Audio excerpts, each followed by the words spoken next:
So just so everybody's aware, we are recording this video.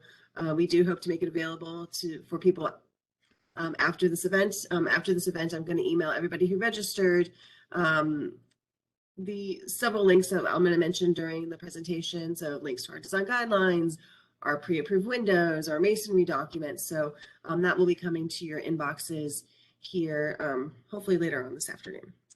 So welcome to the Historic Zoning Contractor Training class, not specifically for, not just for contractors, but for anybody who is working in the Metro Nashville historic neighborhoods.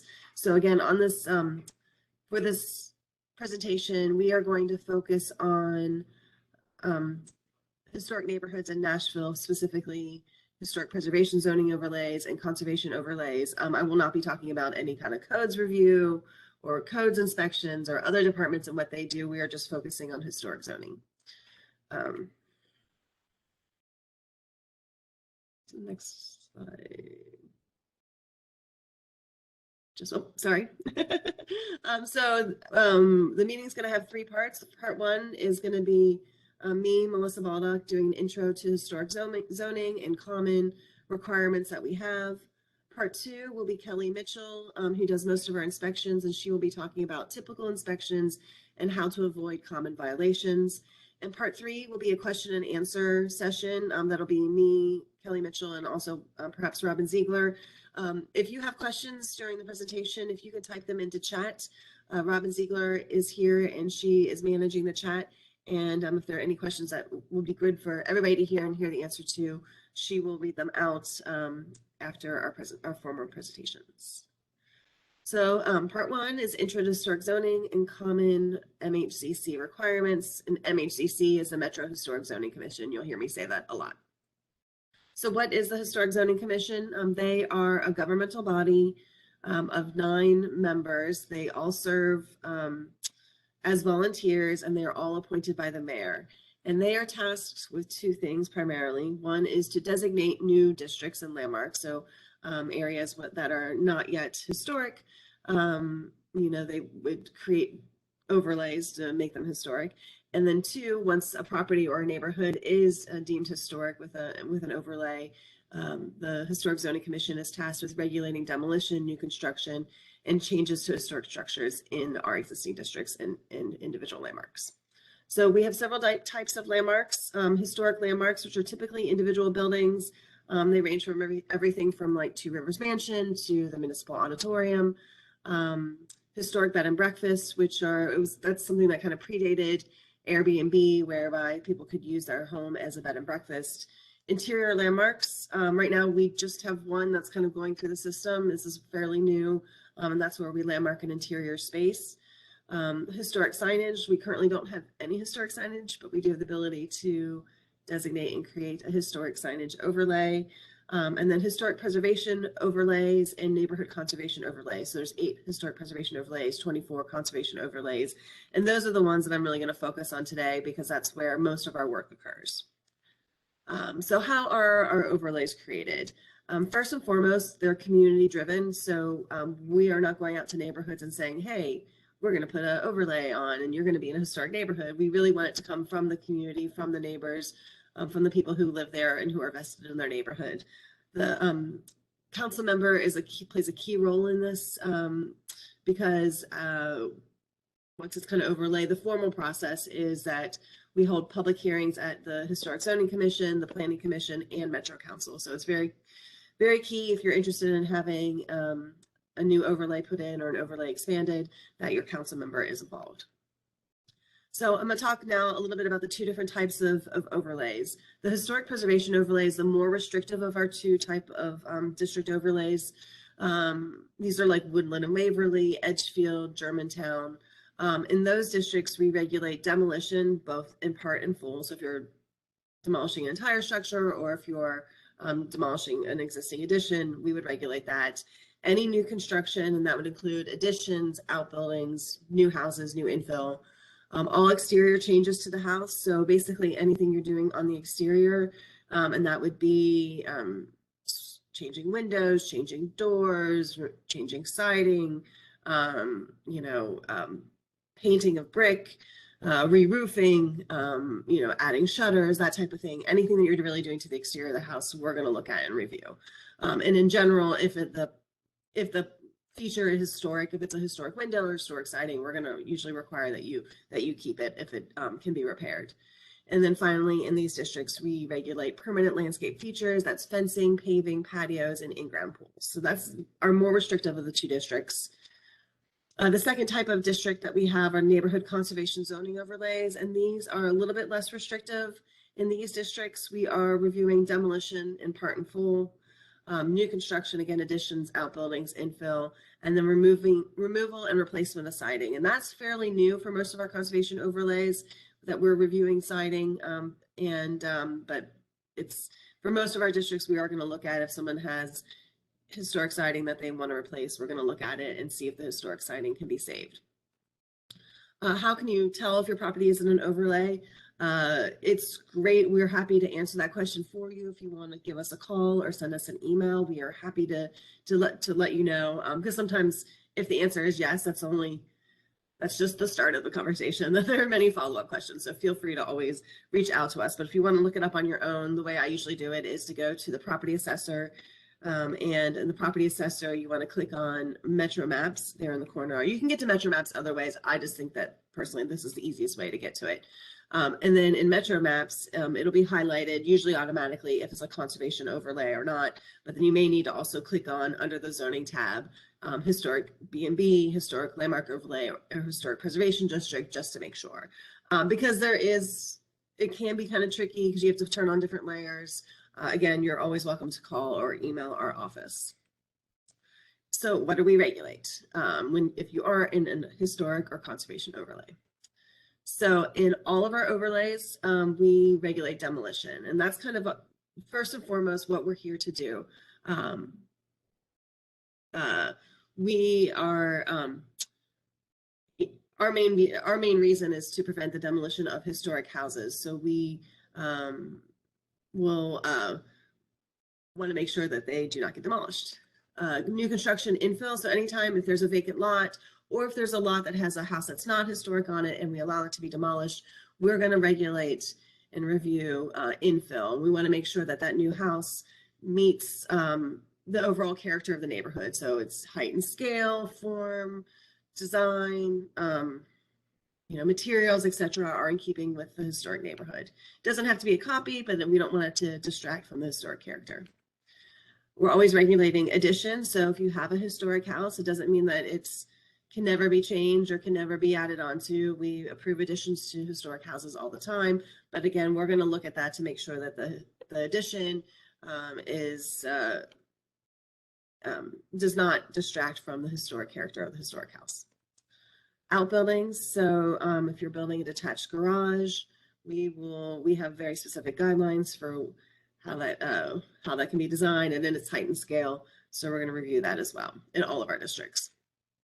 We never regulate use. So how the building is used, the number of residential units, whether or not the outbuilding can have an apartment and be a dadu, if you can have your home office, if you can have an Airbnb, if you can have a restaurant in the property, that is entirely a codes issue. We are not going to get involved in building use, but no matter the use or no matter the underlying zoning, we're just going to make sure that any changes or new construction meet the design guidelines and is in keeping with the historic neighborhood.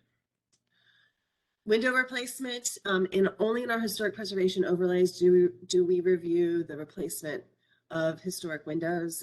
So if you're in a historic overlay, typically if you have a historic window, we usually require that you retain it so long as the window is in good repair or can be repaired. In conservation overlays, if you're just taking the window sashes and replacing them, we do not review that. We would review if you're changing the size of the openings, but not just a sash replacement. Siding replacement, we do now review it in both historic preservation zoning overlays and conservation zoning overlays, with the caveat that there are a couple overlays, don't want to get into too many details, where maybe we wouldn't look at siding. So again, I think the theme of this is going to be always call and ask us a question or email us and ask the question, because we're happy to answer questions through phone and email. But one of the reasons why we now review siding is because sometimes once you take it off the siding, there's really not much left of the historic house, and the siding is just a key character feature for many historic homes. We never review the painting of wood in any of our district. So if you want a pink house or you want to have a mermaid on the front of your house, it's no problem. We're not going to review the painting of wood. You can choose whatever paint color you want. We do, though, review the painting of masonry in our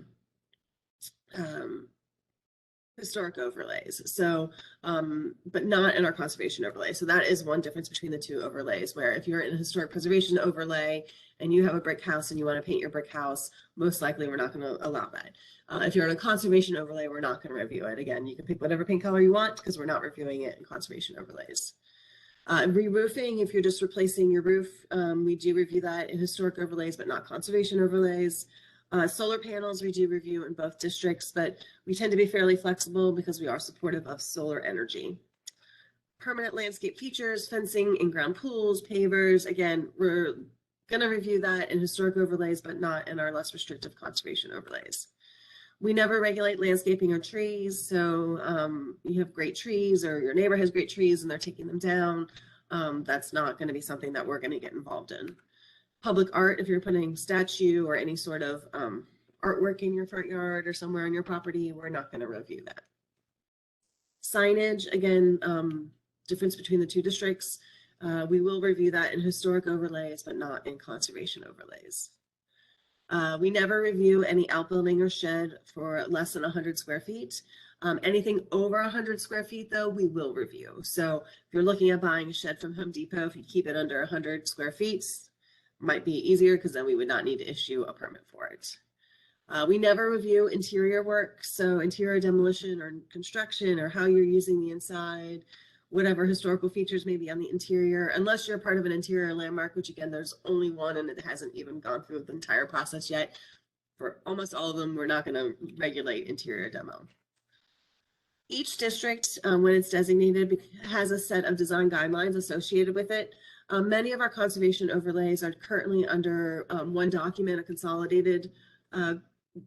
consolidated design guidelines.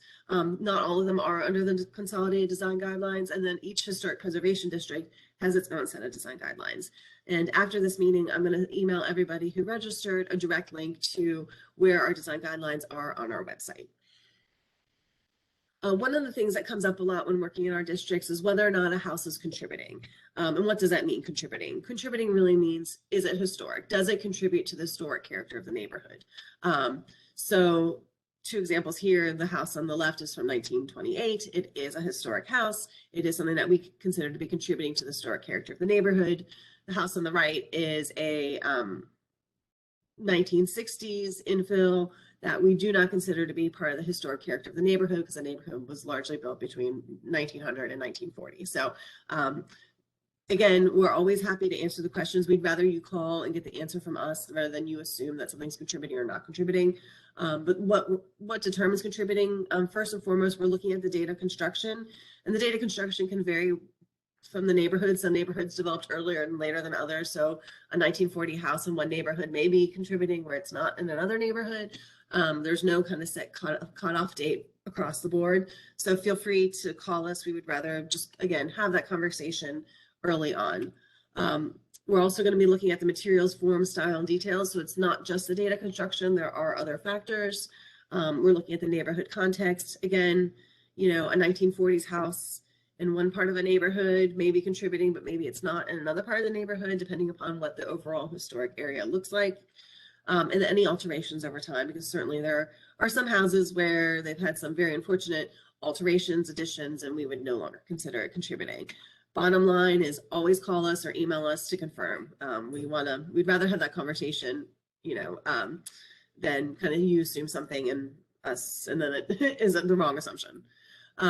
So again, for our design guidelines, infill, what we're looking for is that the houses, they don't necessarily need to replicate a historic house, but we wanted to kind of have the form and materials and height and scale is very important so that it's not sticking out like a sore thumb in neighborhoods. So on the left is, modern design, which works in some areas, but it's probably not something we would have approved had that been part of a district at the time. On the right is infill that we did approve in a historic neighborhood. Additions, again, we want an addition to kind of respect the overall height, scale, roof form, and just, making sure that the historic building still reads as a historic building, and then the addition is preserving kind of the main character and features of the building. On the left is an addition that was done prior to one of our overlays. You can see that they didn't respect the historic roof form, and that is not something that we would approve. A 3-story addition to a 1-story house is unlikely to get approved. On the right is a similar house in terms of height and scale and age, but they, in this case, they added a dormer and then they added a rear addition, which respects the historic house and its historic roof form. Additions and infill, they don't have to copy historic homes. We are open to modern designs. On the left is an infill that we approved. On the right is an addition we approved.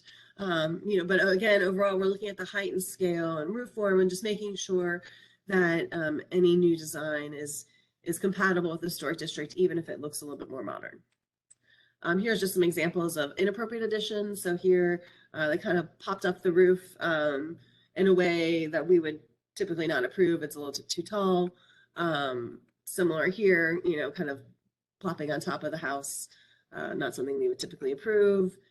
Here is the enclosed front porch, which is not something that we would approve. Here are some additions that we have approved. So here's a 2-story brick house. They do have a 2-story addition, but there's a change in materials. It's inset. You can see from the street. Oftentimes people, excuse me, are concerned that you might be able to see an addition from the street. Many additions you're going to see from the street. Our concern is not whether or not you can see it from the street so much as is the addition compatible with the historic house and respecting the historic house. We often approve ridge raises. So as the earlier examples where people just kind of plopped up on top of the roof, we do allow sometimes for side gabled homes and side gabled homes only. So homes like this, for there to be a 2-foot ridge raise. And in that case, we require that they be inset 2 feet and then they can go up 2 feet. And that's just so the historic ridge can be discerned. So sorry, I'm getting a tickle from talking in the throat. Here's another example of a addition that we approved. Most of the times we don't approve attached garage. We can sometimes at basement level. So just one thing to emphasize that our preservation permits and our inspections are totally separate from the codes inspections. So I'm just gonna take a sip because I'm getting a tickle in my throat.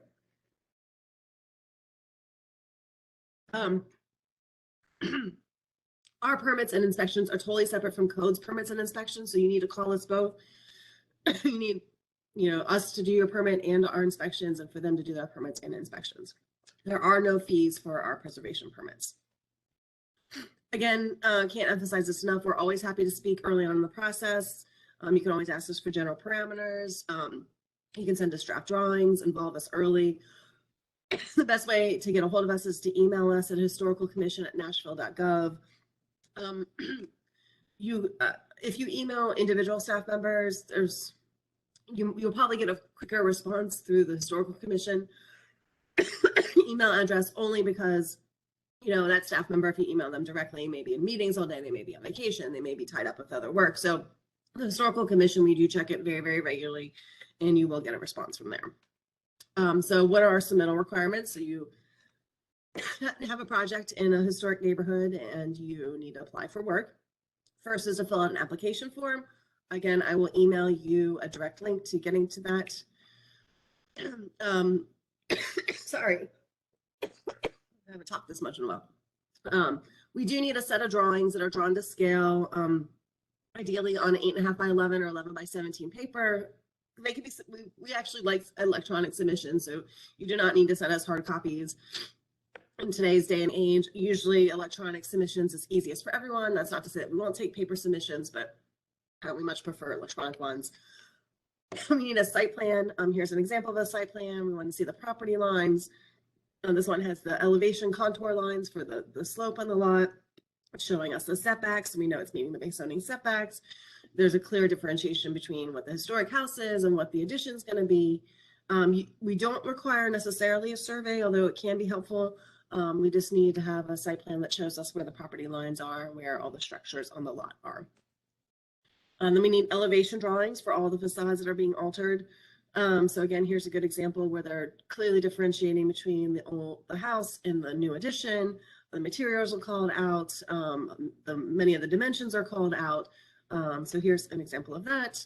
Floor plans are super helpful so that we can understand what's happening in the interior and how that might be driving something on the exterior. Oftentimes we ask for roof plans. We don't require it every single time, but it can be helpful, particularly if there's a complicated roof that you're working with. Other things to be that you can send are photographs or other kind of renderings that might help illustrate the project. Again, these aren't required, but they can be very helpful. Something that's fairly new for additions are demolition and shoring plans. We've been requiring these more recently because we want to make sure that before a contractor or somebody goes in to do any sort of interior demo or add on to the house, that the historic house itself is stabilized, is braced, so that whatever work is happening is not going to cause structural damage to the historic house. This is just an example. This is not in one of our overlays. This was a video, but I had trouble putting in the video into the PowerPoint. But here's a house that's under renovation. They basically gutted the front floor, first floor. And so here's the house, and then it begins to fall, and then it begins to fall, and then it's totally dead. And this is because the house was not properly braced while they were doing interior demo and work. So we do not want that to happen. This is what the house ended up looking like. Thankfully not in a historic overlay, but still quite tragic. Thankfully nobody was hurt. Again, we do not want this to happen. We want to make sure that that the house is secured during renovation. So this is why we are now asking for demolition and shoring plans. A lot of questions come up sometimes, like what happens if a house is just so far deteriorated or so far, just needs so much work. Can I demolish it even if it's just in really, really terrible shape? We do have a process called economic hardship, and I'm not going to talk about it a lot here, other than to say it's a really high threshold we have to demolish a historic house, because our main purpose is to prevent the demolition of historic houses. That's not to say that there aren't some cases where houses are just so far deteriorated that we have allowed those to demolish, but in most cases we do not. Just because a house has some foundation issues or there's some rot here or a little bit of termite damage, that's not going to be enough for economic hardship. Again, it's a very high threshold. Historic houses, they need a lot of work over time. Not all of them are well maintained, but many of the houses that are going for $1 million in Laughlin Springs 15, 20 years ago needed a lot of work. So, so we want, again, it's not to say that it could never happen. It's just that it's rare that an economic hardship case is successful. Just some information on drawings. What we're looking for drawings, they don't have to be done by an architect or an engineer, but they do need to show enough detail and they need to be drawn to scale. So I'm just going to show some examples of good drawings and drawings that aren't really quite there for us to accept. So again, this is actually the same project here. These were drawn by hand, so we do accept hand drawings so long as they're drawn to scale. And again, they have the materials, you can understand what's happening in the roof form. The top was an early example and the bottom is what we ended up getting to and what we accepted. Again, here's a dormer. There's just not enough detail on the left side for us to accept. Whereas on the right, you're seeing the corner boards, you're seeing the materials, you're seeing the windows, etc. So we do have two levels of review. Many projects can get a staff level review, and some projects have to go to our commission for review and approval. And our commission meets once a month. Projects that require going to the commission is any proposed demolition of a contributing or historic house. All infill have to go to our commission, larger additions, and anytime there's a proposed change to a base zoning setback, which is called a setback determination, all of those are automatically going to send you to our commission for review and approval. Projects that we're able to approve at staff are some smaller additions. demolition of non-contributing homes, outbuildings, so long as they meet our design guidelines, and repair work and historic preservation overlays. Again, so long as all of this is meeting our design guidelines. So our commission meets the third Wednesday of the month, kind of marked here in red. And the deadline, we do have a very strict deadline for submission. So if you want to be on an agenda, the deadline is typically 16 days before. Sometimes that's kind of the first Monday of the month. Sometimes it's the last Monday of the previous month. Again, after this meeting, I'm going to send around a links to many different useful things. And one of those is going to be a link to our upcoming meetings and deadlines. So what happens during those 16 days? So we have the deadline where we see all the materials, and then 16 days later is the hearing. So what happens during that time is that staff, oftentimes we can typically give an applicant one opportunity to revise a plan. So if we get plans and we see, okay, well, this is close, but it has some issues, if you can rework this part and give it to me, within a couple of days, we can accept those plans for the staff recommendation. Staff then writes a very detailed staff recommendation report, and that in those 16 days, and usually actually within less, usually within like a week or so. And then that staff recommendation is distributed to the Historic Zoning commissioners, and also it's made public on our website. At the public hearing, if staff and the applicant, haven't come to an agreement on some issue, the applicant has up to 10 minutes to speak to the commissioners, and then the commission will vote to either approve the project as submitted, approve the project with some conditions or changes, or just disapprove the project. Assuming the project is either approved, either with conditions or as is, staff will issue a preservation permit. If there's no requested changes, we'll typically get it to you the next day. If there are any revisions, we'll get it to you as soon as those revisions are made. Once you received a preservation permit, then you have to go to the codes department to get your codes permit. My office, the Historic Zoning, will be flagged on that codes permit. We have an inbox where we'll see those come in, but if for some reason we miss it or whatever, you can email us at historicalcommission@nashville.gov for us to sign off on your codes permit. You can keep track of our permits and codes permits through the permit tracker.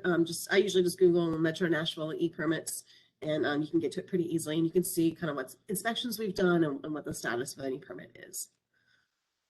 I'm just going to go through some of our typical requirements. Kind of again, once you have your permit and you're starting work, we need to review many of the materials before you purchase and install them. So can't emphasize this enough. Please, please, please contact us with your material selections before you buy them. But I know there's a long wait time right now for windows and other materials, and we will, try and get back to you as quickly as we can. So we do need to review all the windows and doors before you purchase and install them. Typically, most vinyl windows we do not approve. There are a handful of vinyl windows we have approved, but usually we're looking at wood windows or aluminum clad. A handful of fiberglass we've approved as well, and same goes for the doors. For windows, one important thing is we do not approve grills between the glass. If you don't necessarily have to have any kind of grid or mutton pattern, but if you do, we will not approve grills between the glass. We want any windows with a grid pattern to have simulated divided lights with the spacer bar in between. We also need to approve any brick or stone samples you choose before you purchase and install them. For brick, we're typically wanting kind of a clean reddish brick, brown maybe okay, in the red family.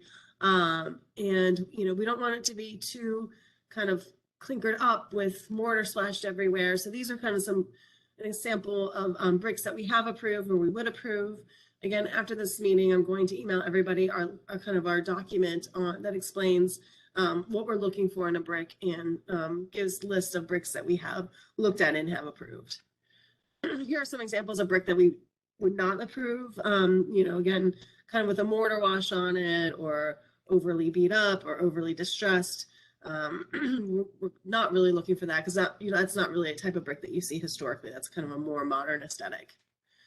Here are some approved stone samples. So if you're having stone on your foundation or your chimney, we don't want a dry stack stone. We want kind of a grayish stone, not too narrow, blocky with mortar lines in between. And here are some examples of stones that we would not approve. Again, dry stack, overly thin. That's just not a stone that you see typically in Nashville, so we would not approve it. For chimneys, we require that chimneys be a masonry, so stone, brick, or stucco. We would not allow siding on a chimney, so don't put siding on your chimney.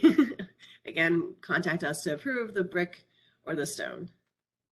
We also require that paired windows have a 4 to 6 inch mullion in between them. This is the mullion where the arrows are pointing. And also for window trim versus brick mold, if you're working with a brick wall, the window should have a brick mold. If you're working with a siding home, then the window should have a 4-inch trim around it with no brick mold. The image on the left was installed in a house that was going to have siding, and they didn't. The brick mold was still on the on the window when it was installed, which is a no-no. We also want a 4-inch corner board. You can have mitered corners if you choose, but I would say 98% of the people are not asking for mitered corners. So if you just have regular siding, then you should have a 4-inch corner board at all the corners. For siding, the siding we don't approve like vinyl or aluminum, and all siding should be wood or cement fiberboard like a hardy plank, with a maximum reveal of either 5 inches or 7 inches. That depends upon the district. So if you're not sure, please contact staff, and it'll usually be on your permit, but again, contact us if you have a question. And we don't want a wood grain, so no kind of stamp or kind of texture to it. It should be a smooth face siding. The bottom line, please call us when plans change or if there are any questions. Where to find us. Our main offices are in Sunnyside and Sevier Park, although that may be undergoing a renovation fairly soon. So really the best way to get a hold of us is to email historicalcommission@nashville.gov or call us at 615-862-7970. And before I pass it over to Kelly, I just want to plug our annual preservation awards. So hopefully after doing this training, everybody knows exactly what they should be doing and their projects will be so great. They can apply for our preservation awards. Our deadlines for this year is Monday, March 7th, 2022. Again, I'll email this around to everybody. But if you want to if you're interested, you can take a snapshot of that QR code. But we encourage people to apply if they have projects that they think are award worthy. So I'm going to pass it now over to Kelly Mitchell.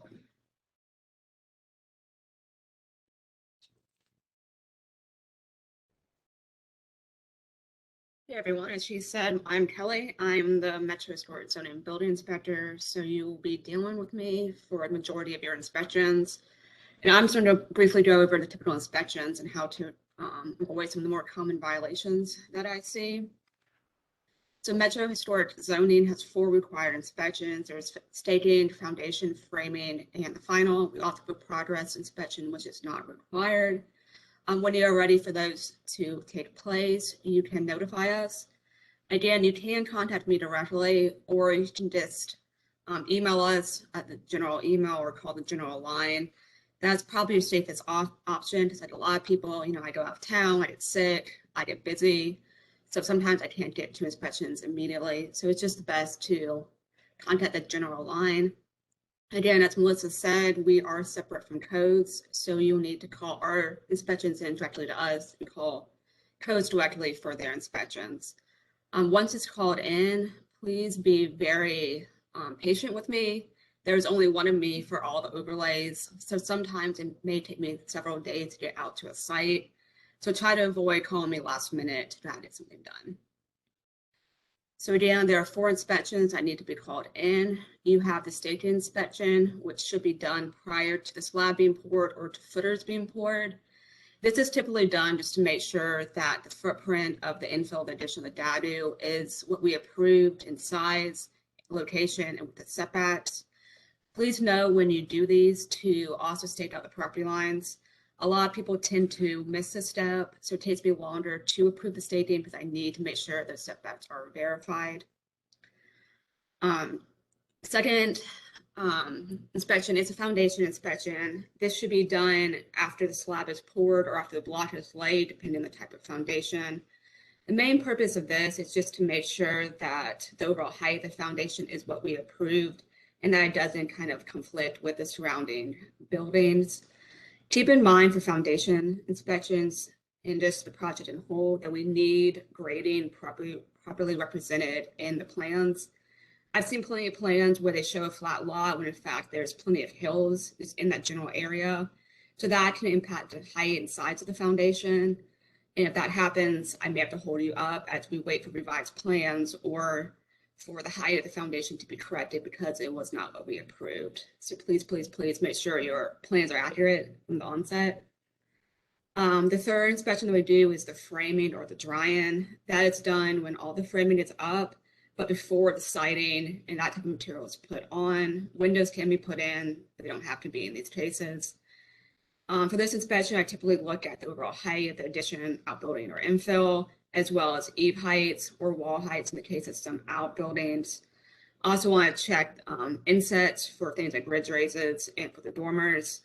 In the vast majority of cases, I do not need to go inside for a frame inspection. Sometimes I will just to check the overall height if I can't get from the outside, or to check the ridge raise if that was approved for the project.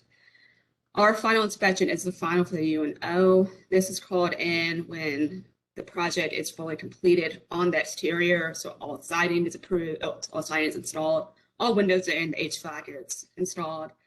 If there are some things on the interior that are not completed, so your cabinets are up or some of the materials is not installed, you can still call us out to do the final as long as all the exterior is completed. So we also do what I call progress inspections. These are not required by MHZC, but can be called in if you want us to check, the ridge before it's installed or check, the overall height of the first floor or something like that. So if you want to come in and check something prior to a formal inspection being done, we can do that. And I do commonly do these if I am in the location or in the area of a project. So I may be down the street checking one and see that your project is underway. So I may drop by just to see what's happening and to make sure everything is going according to plan. The photo that you see on the screen is one example of that. This was a project on Central that I just kind of went by every time I was out there to see how it was progressing.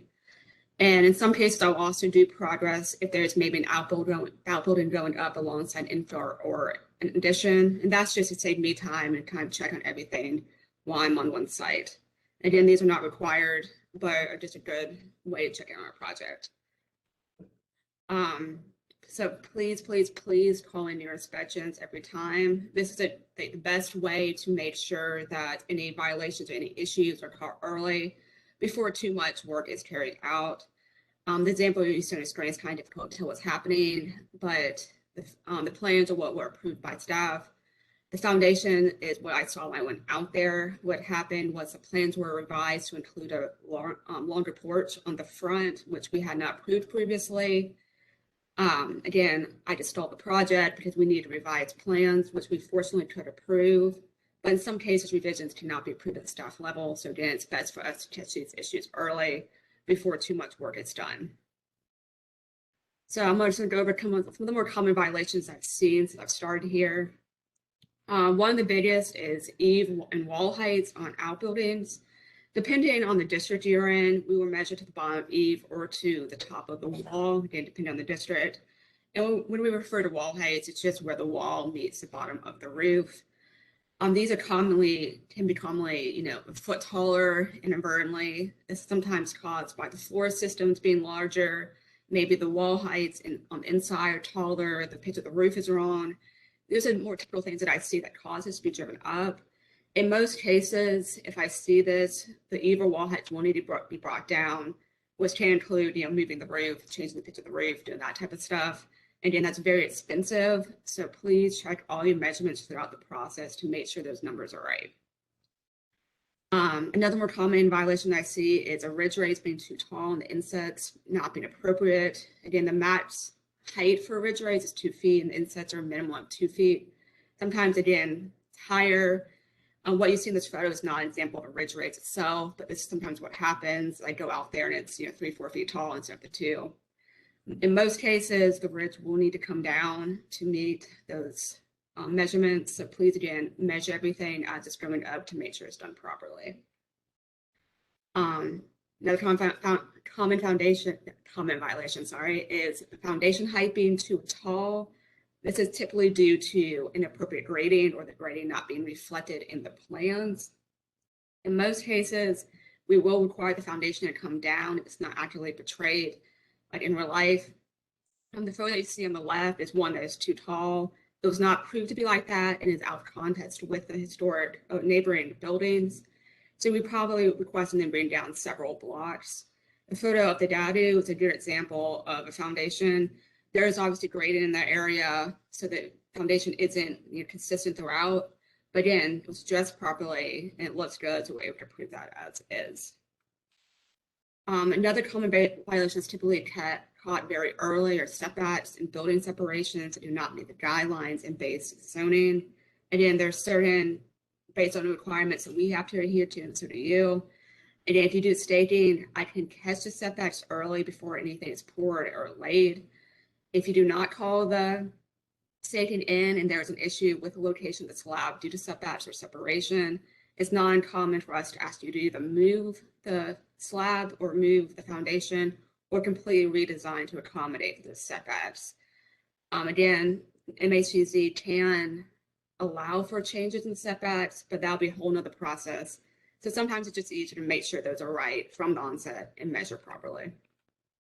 Another common violation is over demolition or removal of materials without approval. Again, a lot of materials before they're removed, we want to see it. In some cases, it's obvious that they're rotten, they're bad, they shouldn't be kept, but before we pull it, please let us know so we can document it and confirm that it's something that cannot be kept or that needs to be replaced. But just call us, that's all we ask for something like this. One of the final violations I see a lot is the use of inappropriate material. This is mainly in reference to siding and windows.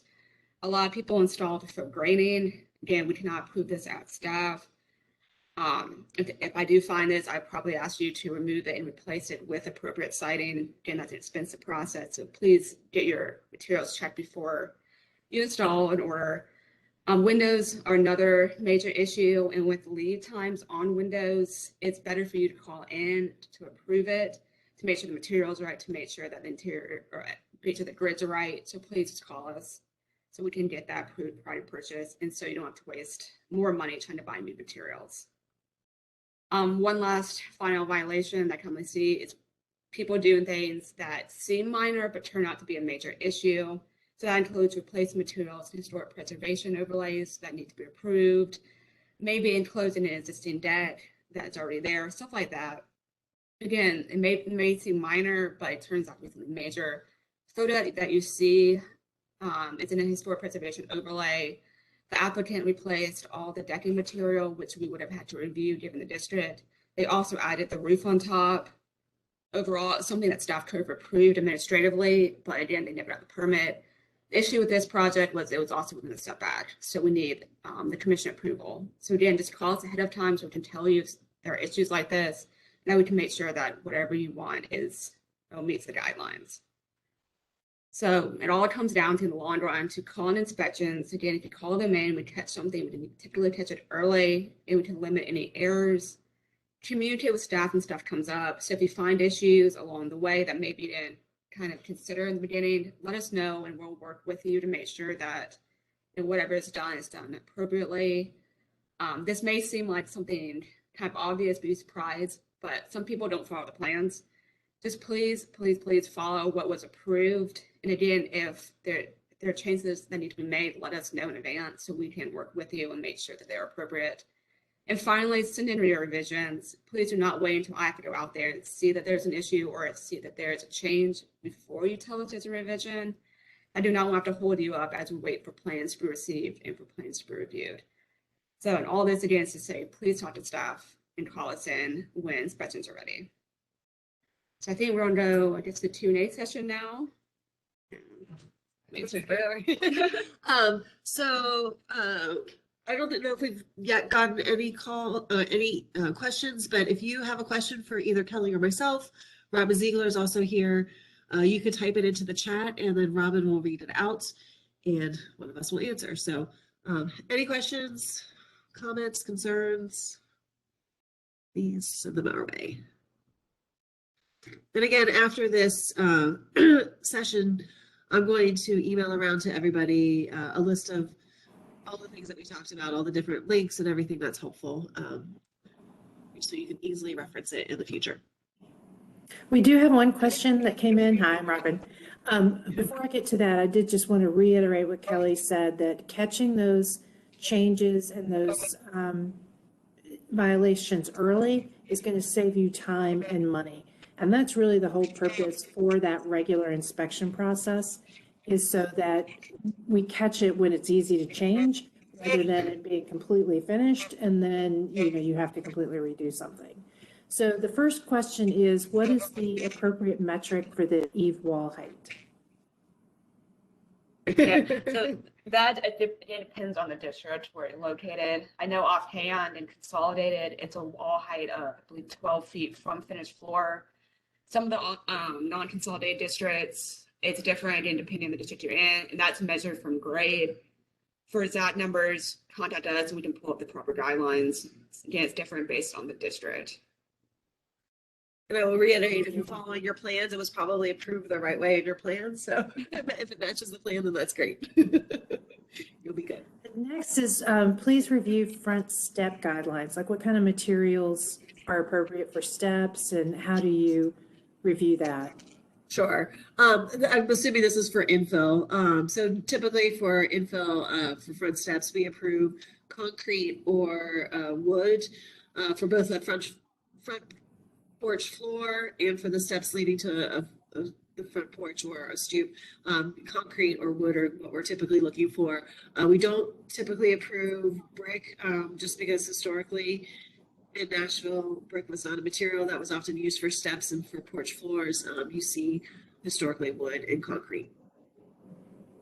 For a final UNO inspection, what needs to be completed? You talked about the HVAC, but what about gutters, landscaping? What kinds of things are reviewed? But typically, again, landscaping we don't review, so if that's not in, that's fine. It's typically, I won't say it's have it move-in ready. So again, all siding's up, all roofing materials up, gutters are up. Everything's pretty much done for the person to move in from the exterior's perspective. In some cases, there's something very, very minor missing. I can still do it, but the vast majority of the project needs to be completed from the exterior perspective right around there. And do you have an index of old photos to help people plan a project? So we do have some photos on file. In residential districts, staff can often, not always, get from another metro department a historic photograph from the 1960s. So not the most historic, but 1960s at this point is historic. And that's, again, it's held by another metro agency. We can request it. That's not to say, though, that they necessarily have it on file. So you can always ask us. You can also reach out to the Metro Archives to see what photographs they may have on file. I will say for most of our residential districts, there's likely a photograph from the 1960s, but finding other photographs can be difficult. But we're happy to look into it. Great. There's lots of good questions coming through. Kelly, this one may be for you. What if there is no benchmark set for the grade on the approved plans? In some cases, we can kind of figure out as we go along. Again, we will also look at context alongside kind of what was approved previously. I've done that for some projects. Like the rear is more grade at the front. Again, if this happens, call us so we can maybe come out and look at the site before you do anything. I think that's typically the best option, is let us know ahead of time so we can kind of know it's coming and help guide you in the right direction. Great. And someone was asking about the name of the first presenter. So looking on your screen, Melissa Baldock is to the right, and Kelly Mitchell, who's the inspector, is to the left, and I'm Robin Ziegler. I'm the Historic Zoning Administrator. Since someone asked if the process is different if it's a commercial building, because I know everyone was talking about house, but yes. Yeah, I did focus mainly on our residential districts just because that's where the vast majority of our projects are. We do have districts downtown, and then there are some neighborhoods like Laughlin Springs where there is a commercial area component to to a largely historic neighborhood. The process is the same. The design guidelines may be different. I mean, the design guidelines for downtown, for the Second Avenue district and the Broadway district, and we have a downtown district as well.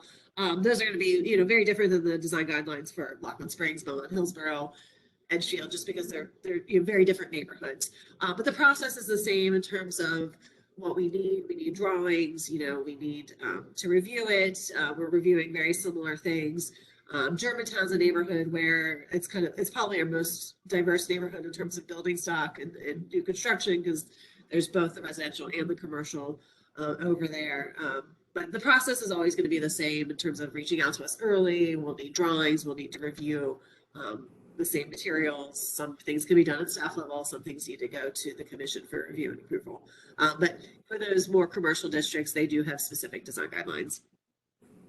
Thank you. And I got a note that it's a little hard to hear Kelly. So Kelly, with your next answer, just move closer. For conservation, for conservation overlay questions, can you discuss porch railing guidance when 30 inches above grade? I can answer that. Yeah. Okay. My office we're not going to require a railing necessarily, but if codes requires a railing, we will allow a railing, if that makes sense.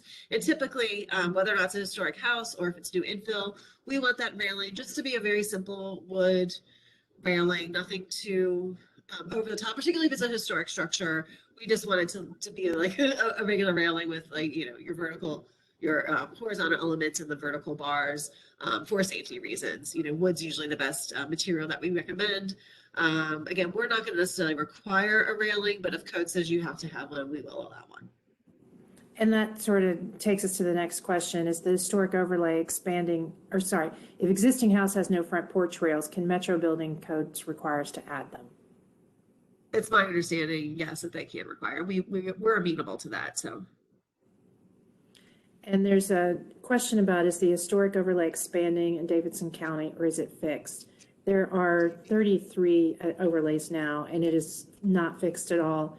Anyone can request it, and if they qualify, it might pass. It'll depend on council. I wanted to go backwards here for just a second.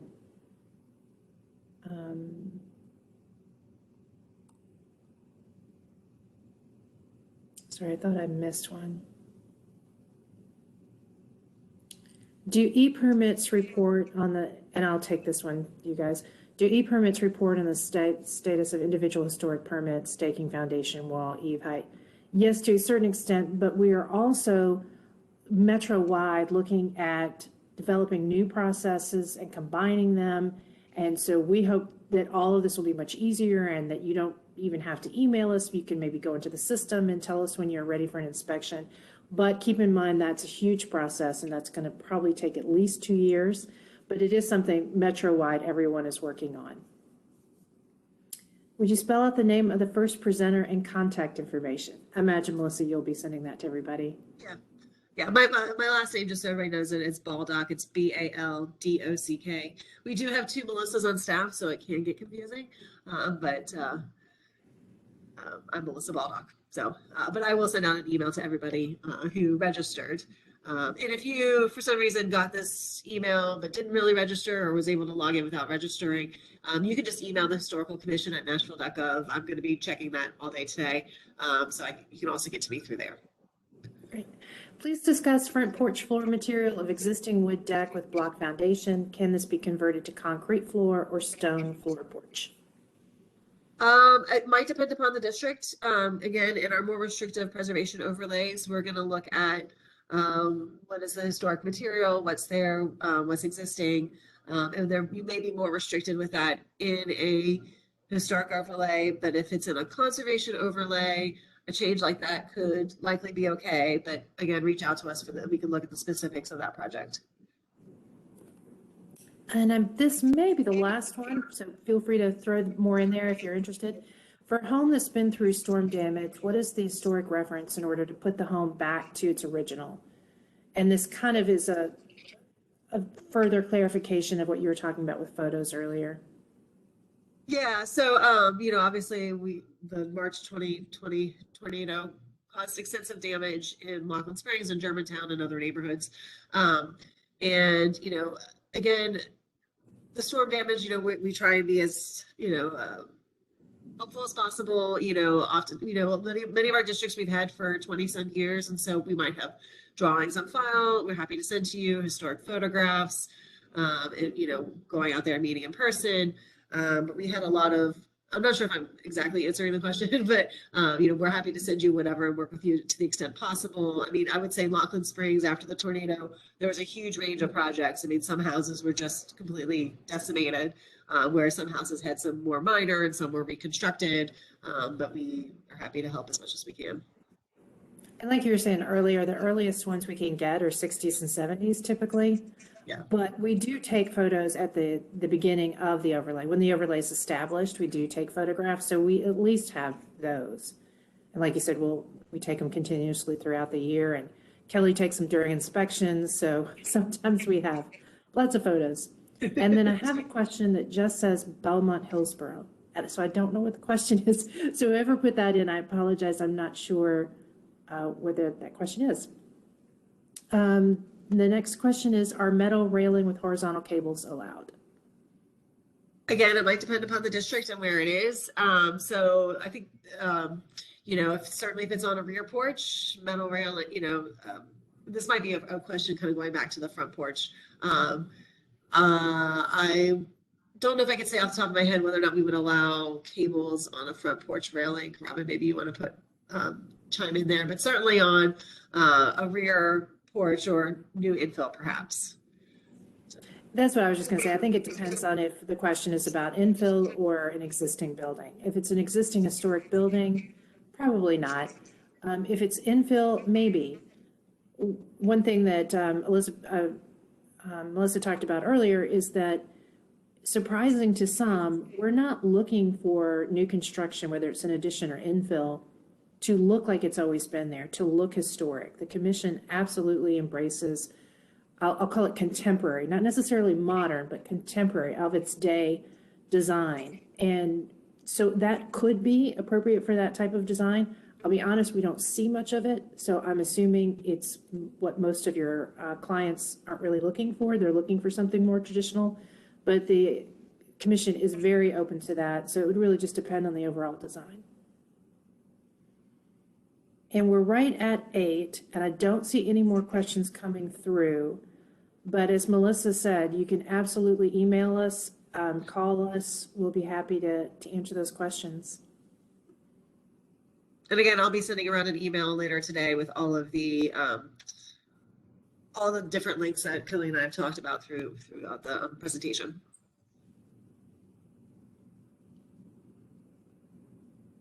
Okay, well, if there's no more questions, thank you everybody for chiming in and participating and sending us your questions. And we look forward to working with you in the future. Have a great day. Bye. Yes, so true.